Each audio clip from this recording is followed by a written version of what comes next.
की आमची मूळ मागणी आहे. उद्या 26 तारखेला 1 वर्ष पूर्ण होते सगळ्या सोयरीची अधिसूचना काढलेली. तुम्ही कधी तिची अंमलबजावणी करणार? अशा गॅजेट पासूनच्या सगळ्या मागण्या सरकारकडे आम्ही दिलेल्या आहेत. हैदराबादचं गॅजेट आहे, सातारा संस्थांचं आहे, बॉम्बे गव्हर्नमेंटचं आहे, औंध संस्थांचं आहे. ते लागू नेमकं तुम्हाला कधी करायचं? शिंदे साहेबांची समिती गठीत केलेली असून ती काम करत नाहीये, नोंदी शोधत नाहीये. त्यांना मुदतवाढ देणं सरकारची जबाबदारी आहे, तेही दिली पाहिजे. ज्या नोंदी सापडल्या ते प्रमाणपत्र मिळणं आवश्यक आहे, व्हॅलिडिटी निघणं आवश्यक. केसेस वापस घेऊ म्हणलेले आहेत. गोरगरीब मराठ्यांच्या पोरांवरती गुन्हे दाखल विनाकारण केले. अशा 8-9 मागण्या सरकारकडे आम्ही दिल्या. त्यासाठी उद्यापासून आमरण उपोषण कठोरपणानं सुरू होत आहे. कारण शेवटी काय असतं बघा, आपल्या लेकरा बाळांच्या आयुष्याच्या प्रश्नासाठी आपण लढलं पाहिजे. त्यांचा खूप मोठा आक्रोश आहे. एखाद्या टक्क्यानं जर लेकरं हुकले तर मोठमोठ्या नोकऱ्यांपासून लांब जाते, त्यांच्या आयुष्याचं वाटोळं होतं. उच्च शिक्षण, मोठं शिक्षण त्यांना मिळत नाही. यासाठी आपल्याला संघर्ष करावा लागतो. ज्या समाजाला आपण मायबाप म्हणलेलं आहे त्या समाजाला मुलगा म्हणून पुढे होऊन काम करणं, त्या समाजासाठी माझं कर्तव्य आणि ते मी करतोय. आणि समाजही मला कधी उघडं पडतं. मला अनुभव आहे मोठा. माझा समाज मला कधी उघडं पडू देत नाही. काम धंदे बाजूला फेकून सगळे अंतरवालीकडे निघतात. आजच बघितलं तुम्ही, झाला मंडप गर्दी मनपात, म्हणजे लोक निघाले अंतरवालीकडे. त्याचं काय वाटायला फेटायला काय त्याचं? कोणाला लागत नाही आरक्षण? कोणाला लागत? सत्ताधारीतल्या मराठ्यांना लागत नाही का? विरोधातल्या मराठ्यांना लागत नाही का? शेतकरी गोरगरीब कष्ट करणाऱ्या मराठ्यांना लागत नाही? व्यवसाय करणाऱ्या, नोकरी करणाऱ्या कोणत्या मराठ्यांना आरक्षण लागत? शेवटी लेकरा बाळाच्या आयुष्याचा प्रश्न आहे. इथं काय नुसते पक्ष आणि आमदार मंत्रीत मोठे करायचे का? आता लय मजा येणार. सत्ताधारीत असणारे मराठे, मग भाजपाचा असू द्या, कुणाचा असू द्या, ते मराठे ज्यांनी कामं केलीत ना, आता ते सरकारला विचारणार आहेत. आणि मुलंही आपल्या आई बापाला विचारणार आहेत. आपण सत्ताधाऱ्याचं काम केलंय, आपला आमदार झाला, मंत्री झाला, सरकार आलं, आमचं आरक्षण कमी देत नाहीत. ते आम्हाला आयुष्यासाठी लागतंय. लेकरं सुद्धा आता प्रश्न विचारणार. आणि मी काय वाईट करतो? मी या समाजाला मोठं होण्यासाठी लढतोय. मी माझ्या स्वार्थासाठी नाही जीवाची बाजी लावून लढत. माझ्या समाजाचं हित आहे त्याच्यात. माझ्या समाजाचे लेकरा बाळ आरक्षणापासून वंचित राहायला लागले, त्यांचं वाटोळं व्हायला लागले, त्यासाठी लढतो. काय वाटतं? समाज कसं काय सोडील? कधीच सोडू शकत नाही. आजच नाही, कधीच नाही. चंद्रसूर्य आहे तोपर्यंत समाज सोडू शकत नाही. कारण मी वाईट काही करीत नाही. मी समाजासाठीच भांडतो, समाजासाठीच वाईट बोलतो, माझ्या स्वार्थासाठी नाही. आणि मी प्रामाणिक आहे माझ्या समाजाशी. मी समाजाला रिझल्ट दिलेला. समाज एक झाला त्यावेळेस मी समाजाला रिझल्ट दिलेला आहे. त्यामुळे समाज कुठे झाला आता बघितलं ना तुम्ही आता जेव्हा प्रश्न विचारला त्याचं उत्तर तो मंडपात आहे ना. झाले मंडपात गर्दी, उद्या उपोषण आहे. लोक मराठी निघाले, त्यांना काही देणं नाही राजकारण फाजकारणाचं. लेकराच्या आयुष्याचा प्रश्न आहे त्यांच्या पुढं, ते त्यांच्यासाठी महत्वाचं. निघाले मराठी, हो वाटतंय मराठ्यांशी ते बेमानी करणार नाही. ते आरक्षण मराठ्यांना देणार. आता सगळं चित्र क्लिअर होईल. त्यामुळे मी काही बोलत नाही. सगळं चित्र क्लिअर होईल. सरकारला, मुख्यमंत्री फडणवीसांना मराठे मोठे होऊ द्या वाटते की नाहीत हे आता उघड पाडणार आहे. त्यांना मराठ्यांच्या पोरांविषयी, गोरगरीब मराठ्यांचे लेकरं मोठे व्हावेत की नाही व्हावेत हे वाटतंय का नाही, हे आता रिझल्ट येणार आहे लगेच. त्यांना मराठ्यांविषयी आकाश आहे का नाही हे उघड पाडणार. मराठ्यांविषयी त्यांना राग आहे का नाही हे आता उघड पाडणार लगेच. लय दिवस नाही आता लक्षात येणार का मराठ्यांची गरज फक्त निवडून येऊस तर होती. कारण कोणचीच लाट नव्हती. ना मोदी साहेबांची लाट आहे, ना कोणाची लाट आहे, ना गाठ आहे, ना फाट आहे. मराठ्यांच्या मताशिवाय या राज्यात कोणीच सत्तेवर बसू शकत नाही, गुलाल घेऊ शकत नाही, पान आलू शकत नाही. पान मराठ्यांशिवाय पान. मराठ्यांची बेमानी करणं मागात पडत. त्यामुळं आशा आहे 100% त्या मागण्या मान्य करणार. नाही केल्यावर मग दाखवतो उपोषणाच्या नंतर. अगोदर त्यांच्यावरच अपेक्षा ठेवावं लागणार आहे. सरकार ते येत फक्त ढकली बंद झाली. आता पहिल्यांदा ढकलीत होते ना, शिंदे साहेबाला आम्ही कुठे विरोध करतो दाखवा, ते कम देत नाहीत आम्हाला काय माहित. आता मुख्यमंत्री तुम्ही, सत्ता तुमचीच, सगळं तुमचंच आहे. आता क्लिअर चित्र होणार आहे मराठ्यांपुढं. खरा दोषी कोण? आता जसे टोळी उघडी पडली, खरी जातीवादी कोण, आम्ही का ते, तसं आता मराठ्यांविषयी राग, द्वेष आकाश मुख्यमंत्र्यांच्या मनात आहे का नाही हे उघड पडत.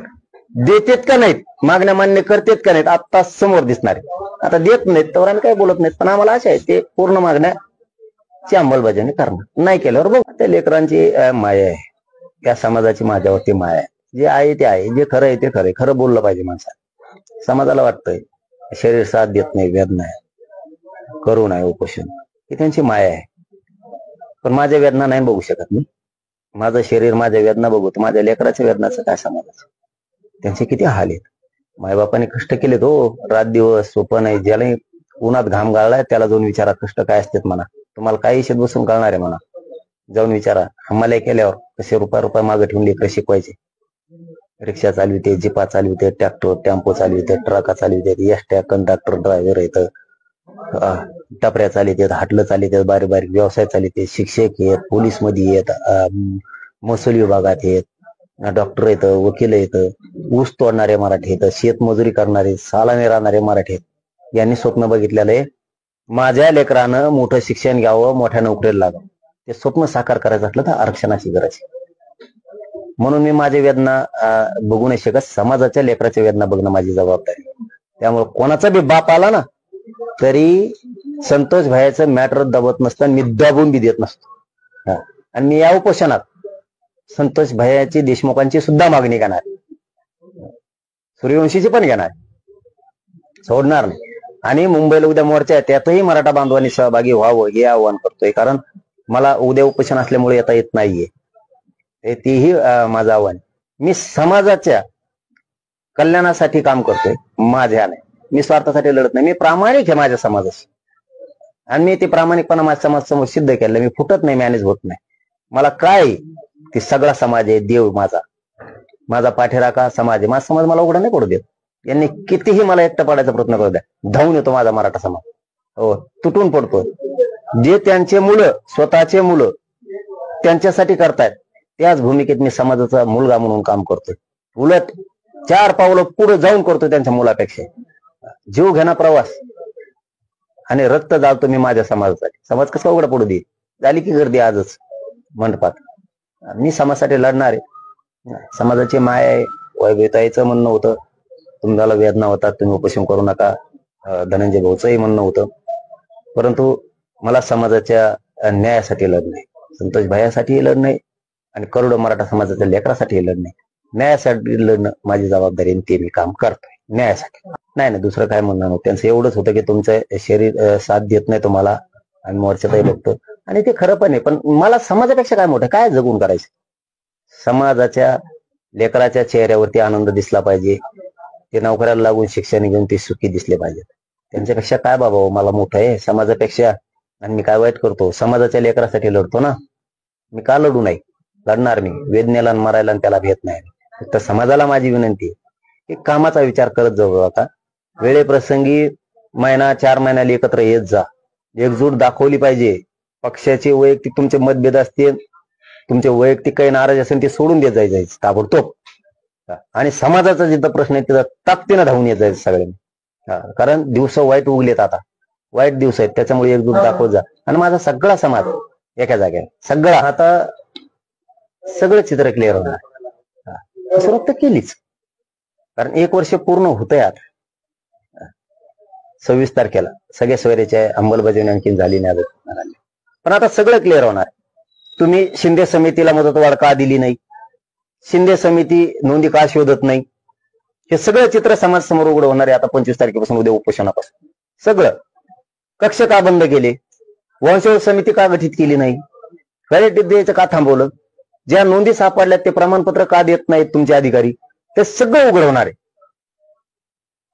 तुम्ही गॅझेट का लागू करत नाहीयेत, तुम्ही सरसकट मराठ्यांना कुणबी प्रमाणपत्र का देत नाहीत, 83 क्रमांकाला जर मराठा आहे आणि कुणबी एकच आहे तर का देत नाहीत, हे सगळं चित्र आता क्लिअर होणार आहे. मराठ्यांच्या विरोधात सरकार काम करतंय की नाही करत, मराठ्यांना संपवायचंय की नाही, हे सगळं उघड होणार आहे आता. मराठ्यांना जर संपवायचं असेल तर उघड होईल, आणि मराठ्याला संपवायचं नसेल तर आरक्षणाचे विषय मार्गे काढतात का नाही तेही मराठ्यासमोर उघड होणार आहे. सगळं चित्र या उपोषणातून स्पष्ट होणार आहे सरकारबद्दल.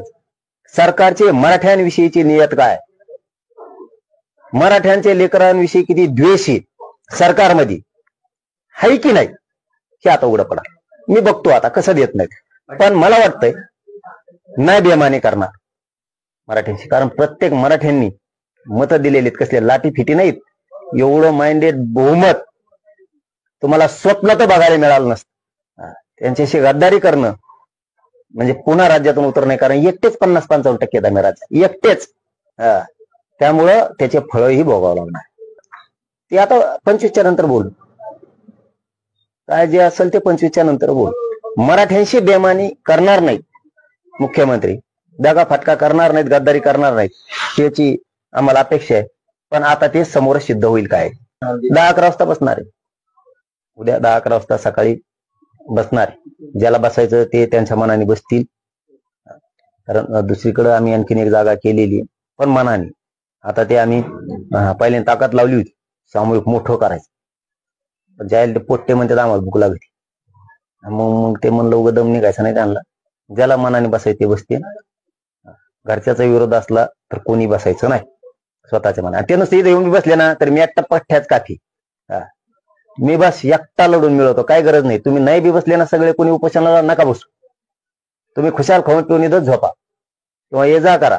तुम्ही इथं येऊन पाठबळ आशीर्वाद जरी मला दिला समाजाने तरी मी एकटा बघतो, त्यांच्याकडे काही काळजी करायची गरज नाही.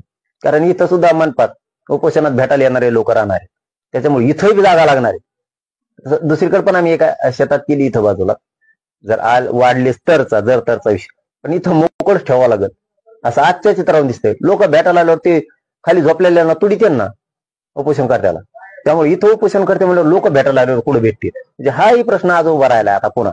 कारण आज जर गर्दी व्हायला लागली म्हणल्यावर नाही काही चर्चा फिरच्या काय नाही. आता सांगितलं ना तुम्हाला मी, सगळं उघड होईल या उपोषणाच्या दरम्यान. सगळं उघडवणारे मराठ्या फक्त मतापुरता लागतो, सत्तेपुरता लागतो का त्यांचे प्रश्न सुद्धा मार्गी काढायचे आहेत.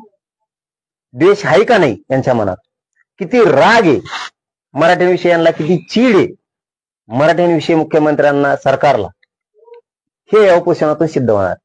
जर त्यांना मराठ्यांच्या लेकराची, गोरगरिबांची माया आहे, गोरगरिबांची म्हणतो मी तुम्हाला, तर मुख्यमंत्री 100% प्रश्न मार्गी काढणार. आणि गोरगरीब जर त्यांना पायाखाली चेंगरायचे असतील मराठी, तेही चित्र उघडव. आज त्याच्यावर बोलून उपयोगच नाही. हो, कारण मराठ्यांच्या मताशिवाय तिथं बसलीच नाही. इथं पान बी हालत नाही मराठ्यांशिवाय. एवढं सोपं नाही. मराठ्यांशी दगा फटका बेमानी होणं हे त्यांनाही परवडणार नाही. पण आज बोलण्यापेक्षा हे चित्र उद्यापासून क्लिअर होत चलत. मराठ्यांविषयी त्यांना द्वेष आहे का नाही, मराठी राज्यातले संपवायचेत की काय, का नाही संपवायचे, का मोठे करायचे गोरगरीब मराठी. गोरगरिबांनी तर सरकारचं काय नाही केलं. गोरगरिबाच्या न्यायासाठी वैयक्तिक मतभेद असू शकते, लक्ष दे. हे काय आता पुकाराची वेळ आली, रोडवरचे वाहनं बाजूला घेणे म्हणजे मराठी टाकते अंतरवालीकडे निघाले. कामधंदे बघत नाहीत मराठी. कारण लेकरासाठी काम करतो मी मराठी. गोरगरिबांचे लेकर मोठे व्हावेत म्हणून काम कधीच समाज सोडत नाही. आणि मी काय वाईट केलंय, तपास यंत्रणा आणि मुख्यमंत्री, गृहमंत्री यांना काय पुरावे पाहिजे हेच कळायला तयार नाही जनते.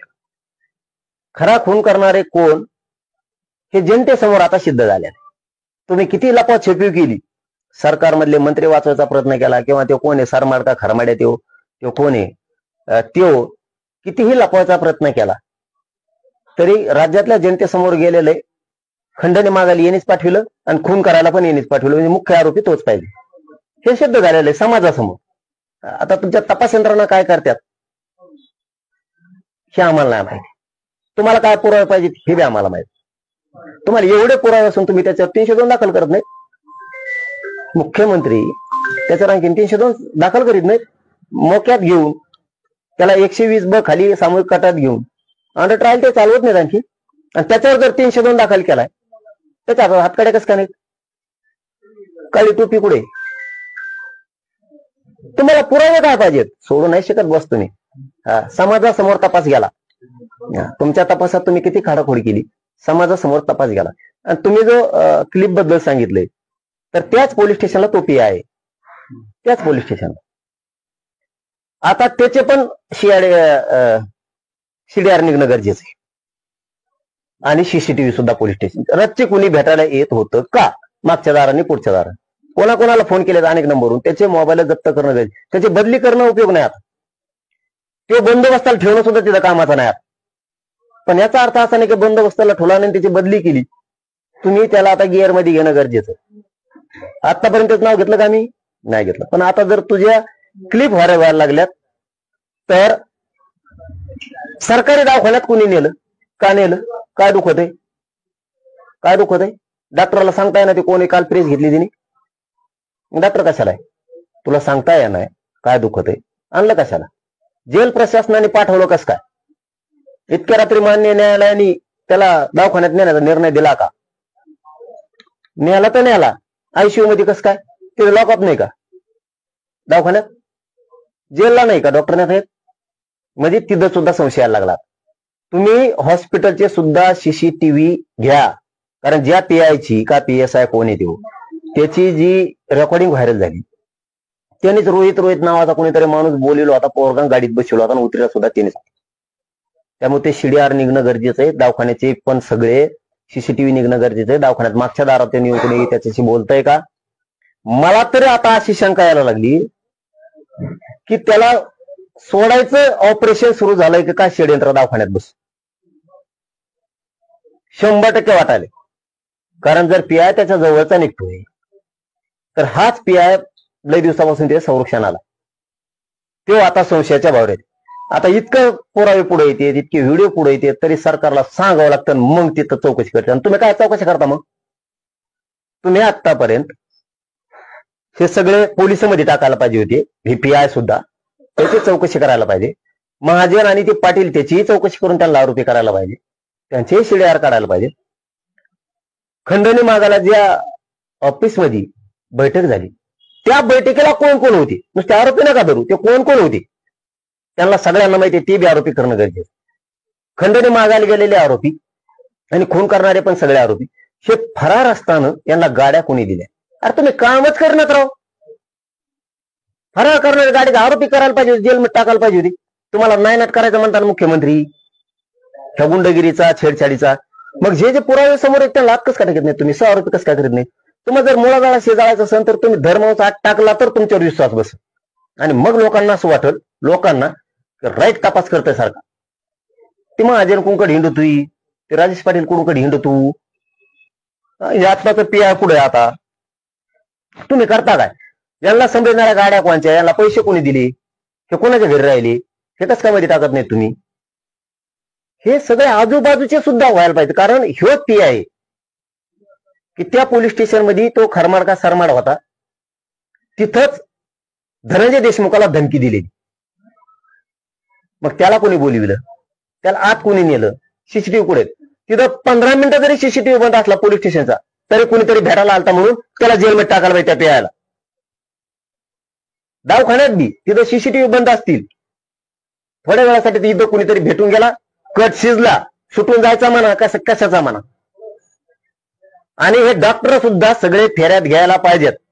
आरोग्यमंत्री साहेबांनी सुद्धा बीडच्या सगळ्या डॉक्टरवर लक्ष ठेवायला पाहिजे. आरोपी तिथे तुमच्या डॉक्टरला काय दुखतंय माहित नाही, कसा ठोला तो येशीत, ते डॉक्टरला वाटत असन आम्ही काय वेगळे रिपोर्ट देऊ, आमकं करू तमकं करू. तुम्ही सुद्धा चौकशीच्या फेऱ्यात येणार, खोटं जर केलं तर, किंवा पीआयने जरी काही खोटं केलं असलं, क्लिप व्हायरल झाल्या, तो सुद्धा फेऱ्यात येणार. सुट्टीने सरकारने वाचू नये कोणाला, दर माणूस मध्ये टाकला पाहिजे. ईडी कुठे आता, ईडी माया माझं यासाठी लविता काही नसून गरीबाचं आंदोलन करीतो मी म्हणून काही सापड का नाही, काय सापडणार आमच्या गरीबाचं. आता 5-25 कनिंग भरत्यान भाऊ, एवढे पैसे कनिंग कळते तुम्हाला, कणगी भरत्यान भाऊ इतके पैसे त्याजो, त्या सरमाड्या जो, त्याला काय करायचं भाऊ इतके पैसे, हे त्याचे पैसे नाही, ते बाप त्यांनी दुसऱ्यासाठी केलं, फेडायची वेळ त्याला आली.